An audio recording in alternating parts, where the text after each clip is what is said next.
Hello everyone, welcome to my channel. हाजिर हूँ आपके लिए नो गेन नो लव का एपिसोड नंबर 3 लेकर के। ड्रामा का स्टार्ट वहीं से होता है जहाँ पर योंग को लगा था कि किम हैंडसम नहीं है, मगर जब वो देखती है तो बहुत ही ज़्यादा शॉक हो जाती है। वो सोचती है कि आखिर कोई इंसान इतना ज़्यादा हैंडसम कैसे दिख सकता है। उस स्टाफ ने और एरिंग ने तो पहली बार इतने हैंडसम लड़के को देखा था। वो दोनों तो वाकई में बहुत ही ज़्यादा शौक में थी। एरिंग पछता रही थी कि ये इसको शादी से पहले क्यों नहीं मिला। तभी किम योंग को मैडम कहके बुलाता है। एरिंग तो उसको देख के बहुत ही ज़्यादा खुश हो जाती है और कहती है ये आपका पेट नेम रखा है इसने, बहुत ही ज़्यादा ऑसम है। फिर वो अपने हस्बैंड के पास जाती है और कहती है बेबी तुमने मुझे कोई पेट नेम नहीं दिया, प्लीज मेरा भी कोई नाम रख दो। फिर उसका हस्बैंड बोलता है बेबी तुम बहुत ही ज्यादा क्यूट और समझदार लड़की हो, तुम्हें किसी पेट नेम की जरूरत नहीं है। उसका हस्बैंड कहता है बेबी ये सारी चीजें तो छोटे लोग करते हैं। फिर एरिंग यंग से पूछती है कि आप दोनों मुझे अपनी लव स्टोरी प्लीज जल्दी बताओ ना, आप दोनों कैसे मिले थे। फिर किम उसको बताने लगता है कि मैं उसको बचपन से जानता हूँ, मैं उसे बचपन से ही बहुत ही ज्यादा प्यार करता था, पर मैं कभी बता नहीं पाया था, लेकिन फाइनली मैंने उसे बता दिया और हम दोनों शादी कर रहे हैं। यंग जब बाहर आती है तो किम भी बहुत ही ज्यादा भड़क रही होती है और कहती है तुमने मुझे बताया क्यों नहीं कि तुम इतनी ज्यादा गुड लुकिंग हो, तुम्हें कुछ तो बताना चाहिए था, तुम बहुत ही ज्यादा मस्त लग रहे थे उस टाइम में, तुम्हें तो लोग भूलेंगे भी नहीं, बताओ आखिर तुम इतने हैंडसम क्यों हो। तभी वहाँ पर एक लेडी आती है और वो कहती है तुम्हारा होने वाला हस्बैंड इतना ज्यादा अगली दिखता है और तुम उससे इतना हैंडसम बोल रही हो, तुम कैसे बोल सकती हो कि ये हैंडसम दिख रहा है, जरा देखो इसको, ये कितना ज्यादा अगली दिखता है। मेरी बात मानो तो तुम इसके साथ रहना बंद कर दो, तुम इससे शादी मत करना वरना लोग तुम्हारा मजाक उड़ाएंगे। फिर योंग उनको समझाने लगती है और कहती है अरे आप लोगों को नहीं पता है, थोड़ी देर पहले वो जब सूट में था इतना ज्यादा हैंडसम लग रहा था कि वहाँ की स्टाफ तक इस पे फिदा हो गई थी, ये तो इसका नकली रूप है। मालूम नहीं ये लेडी कौन थी। ये फालतू बोलकर वहाँ से जाने लगती हैं। खैर इन सारी चीजों के होने के बाद योंग कैफे में जाती है और अपने लिए 2 कॉफी ऑर्डर करती है। ये एक कॉफी पी जाती है और दूसरी पीने लगती है। फिर वहाँ पे किम आता है और बोलता है ये कॉफी तुम्हें अच्छी नहीं लगेगी, तुम दूसरी coffee P low. Yong Kim से पूछती है जब तुम इतने हैंडसम हो तो फिर अपना फेस छुपाते क्यों हो, तुम्हें तो लोगों को दिखाना चाहिए कि तुम इतने ज्यादा गुड लुकिंग हो।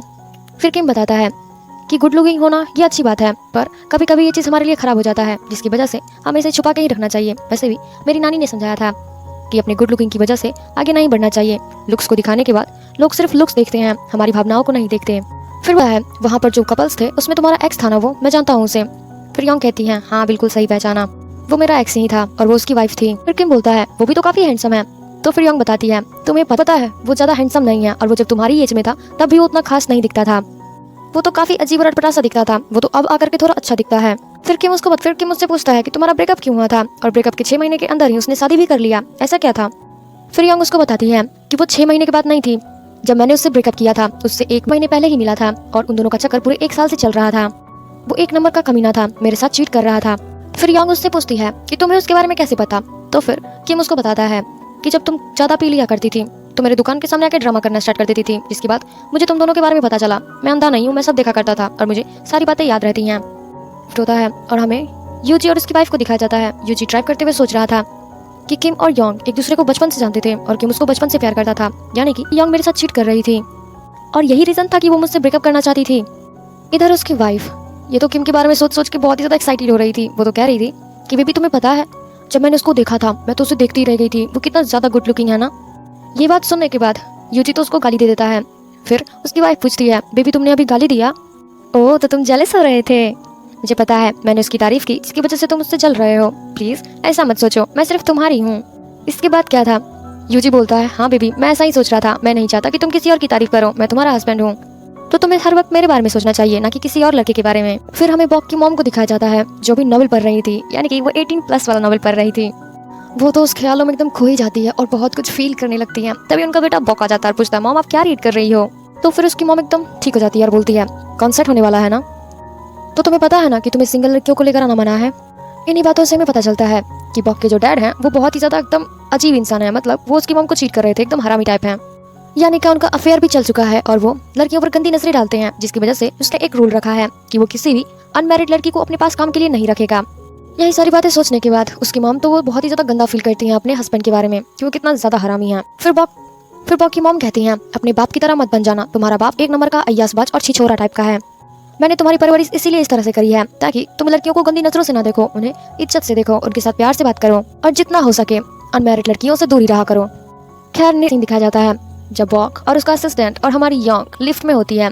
योंग अपनी शादी के कार्ड्स को बांट रही होती है। तो फिर बॉक पूछता है कि तुम इस बॉक्स में क्या लेकर जा रही हो, और अभी तो काम का टाइम है ना, तुम क्या कर रही हो। फिर योंग बताने लगती है कि मेरा वेडिंग है इसीलिए मैं सभी लोगों को गिफ्ट और कार्ड्स बांट रही हूँ। ताकि वो मेरे शादी में आए और आप भी प्लीज जरूर आइएगा। बॉब तो मना करना ही वाला होता है शादी में आने के लिए, लेकिन तभी इसका सिक्योरिटी बोलता है कि हाँ हाँ हम जरूर आएंगे। फिर क्या था, यंग तो उन दोनों को कार्ड दे देती है और कहती है प्लीज आप लोग जरूर आइएगा मेरी शादी में। फिर बॉब बोलता है तुमने मुझे कार्ड दिया, इसका मतलब मुझे तुम्हारी शादी में गिफ्ट लेकर आना होगा। तो फिर यंग मना करती है और कहती है नहीं नहीं, आप मेरे शादी में आइएगा, इससे बढ़कर मेरे लिए और कुछ नहीं हो सकता है, आप प्लीज जरूर आइएगा। और वैसे भी आपकी कंपनी की तरफ से मुझे बहुत कुछ मिलेगा, इसीलिए आपका बहुत धन से बोलता है कि मेरी तरफ से तुम शादी में चले जाना और उनको गिफ्ट दे देना। फिर उसका असिस्टेंट पूछता है कि बॉस आप शादी करने के लिए और बच्चे पैदा करने के लिए इतने सारे पैसे क्यों देते हो? तो फिर बॉब बताता है ताकि लोग प्लान करें अपनी शादी के बारे में, वो शादी करें और बच्चे पैदा करें, उनके ऊपर प्रेशर पड़े, ताकि वो मेरी कंपनी में बहुत अच्छे से दिन रात काम करेंगे अपनी, और हमारी कंपनी को ऊपर उठाने के लिए बहुत मेहनत करेंगे, और इससे हमारा ही फायदा होगा ना कि किसी और का। तो फिर इसलिए मैं ये सारी चीजें करता हूँ। दूसरी तरफ सीन शिफ्ट होता है और यहाँ पर यंग ने तो अपनी शादी के बारे में सभी लोगों को बता भी दिया था और कार्ड्स भी बांट दिए थे। फिर यंग इन सब के बाद यंग मीटिंग में जाती है और उसकी कलीग पूछती है कि एक बात बताओ, तुम शादी में अपनी इतनी बिजी हो गई हो कि कार्ड में लग नहीं दिया है, जब वो बहुत ज्यादा हैंडसम और सेक्सी है तो फिर तुमने उसका फोटो क्यों नहीं लगाया? तो फिर यंग एरिन की तरफ देखने लगती है और एरिन कहती है सॉरी मुझे माफ कर देना, वो इतना ज्यादा गुड लुकिंग है कि मेरे मुंह से निकल गया, मैं बता नहीं मैं। फिर यंग बहाने लगती है और कहती है मेरा दूल्हा बहुत ज्यादा गुड लुकिंग है और ये तुम सबके लिए एक सरप्राइज है, तो फिर इस सरप्राइज का वेट करो वेडिंग के दिन। तुम है कि अच्छा यंग एक बात बताओ, तुमने उसे प्रपोज किया कि उसने तुम्हें प्रपोज किया? फिर यंग याद करने लगती है और कहती है प्रपोज तो मैंने उसको किया था। फिर वो झूठ मूठ का बहाना मार देती है और कहती है उसने मुझे प्रपोज किया था। बिल्कुल भी नहीं। फिर एरिन बोलती है आप तो बहुत ही ज्यादा लकी हो, आपको इतना ज्यादा हैंडसम और गुड लुकिंग लड़का मिला है और वो भी आपको बचपन से प्यार करता है, इससे बड़ी बात और क्या हो सकती है। तभी सब लोग याद को देखने लगते हैं जिसमें उसने रिंग नहीं पहना होता है। तभी सब लोग पूछने लगते हैं कि तुम्हारी रिंग कहाँ पर है?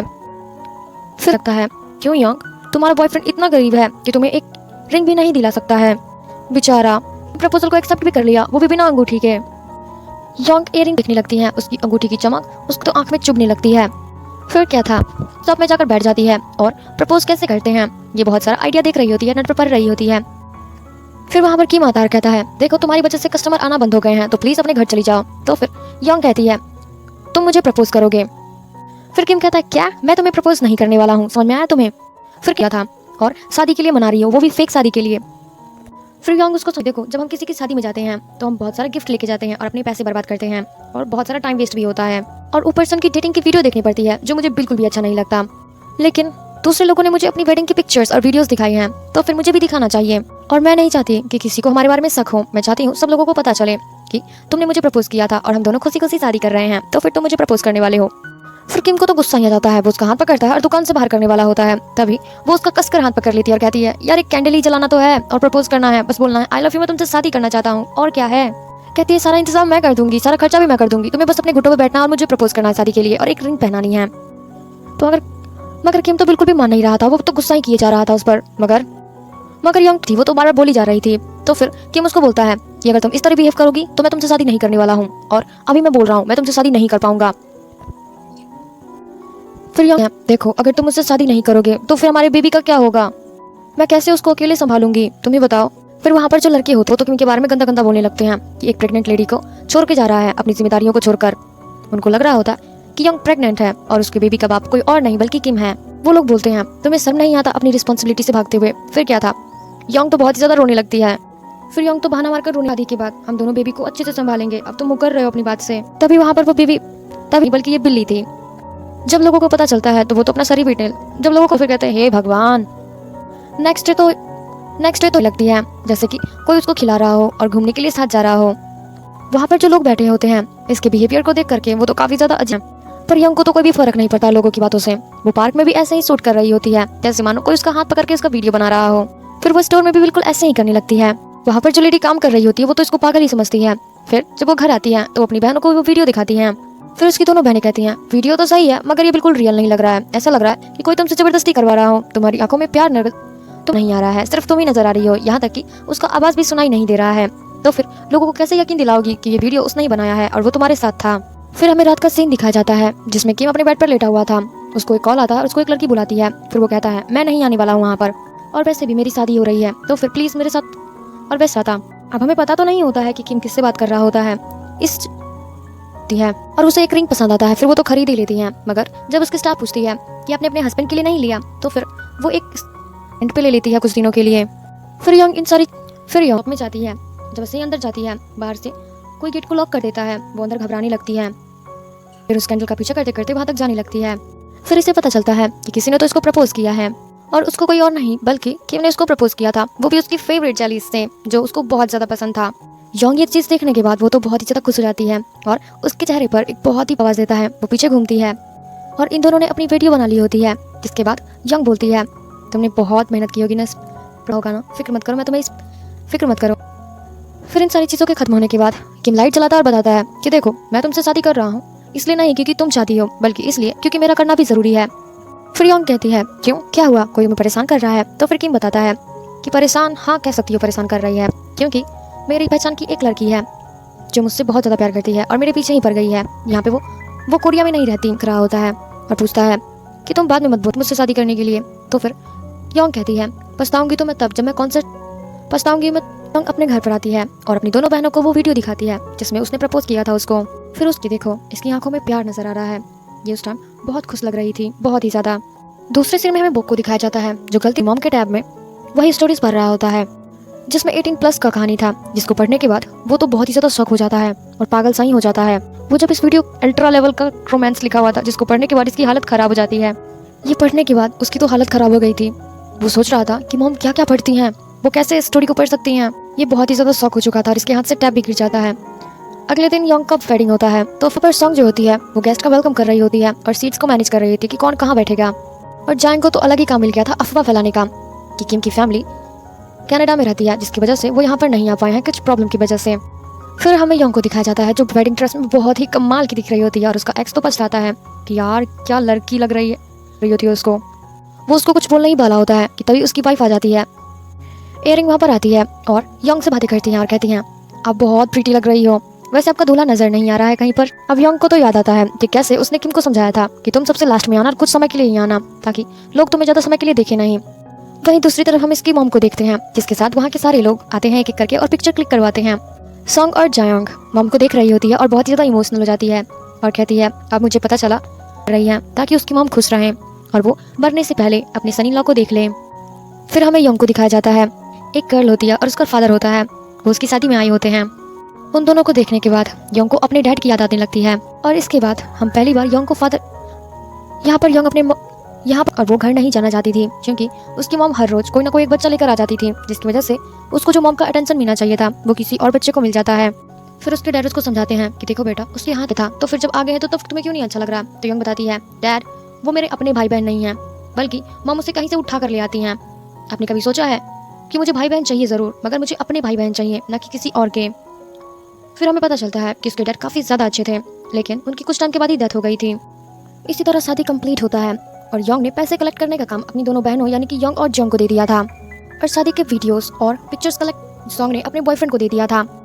पैसे कलेक्ट करने के बाद जब काम कहाँ हूँ जोंग बोलती है कि आज तो शादी ही रही होती है कि वहाँ पर आजू आ जाता है और उसको पैसे देता है कंपनी के प्रेसिडेंट की और उसको पैसे देता है।